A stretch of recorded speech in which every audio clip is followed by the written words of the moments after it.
దేవుని నామానికి స్తోత్రం. క్రైస్తవుడికనేది నిజంగా సాక్ష్యాలు చాలా బలమనమాట. సాక్ష్యాలు ఎప్పుడొస్తాయి? ఎలా వస్తాయి? శ్రమల ద్వారా వస్తాయండి. కష్టాల్లో వస్తాయండి. కన్నీటిలో గొప్ప గొప్ప పాటలు రాసిన వాళ్ళున్నారు.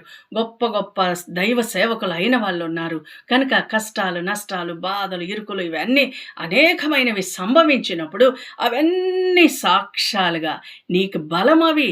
నువ్వు చెప్పినప్పుడు, నీ యొక్క అనుభవంలో నుంచి మీరు మాట్లాడినప్పుడు, అనేక మందికి బోధించినప్పుడు వాళ్ళ జీవితాలు మారిపోతాయండి. కనుక ఇలాంటివేవైనా కుటుంబాల్లో మీరు అనుకోని ఏవైనా సంభవించుంటే వాటిని ధైర్యంగా ఎదుర్కోండి. ఇది నాకు సాక్ష్యమే, ఇది నా అనుభవమే.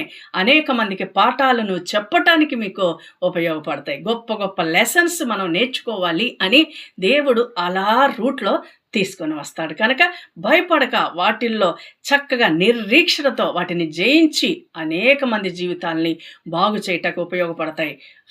అటువంటప్పుడు ఇలాంటి కష్ట నష్టాల్లో దిగులు పడవద్దు, బాధపడవద్దండి. ధైర్యంగా ఎదుర్కోటానికి ఇది నాకు లెసన్ దేవుడు నేర్పిస్తున్నాడు అనుకోని ముందుకు కొనసాగండి. ఆమేన్.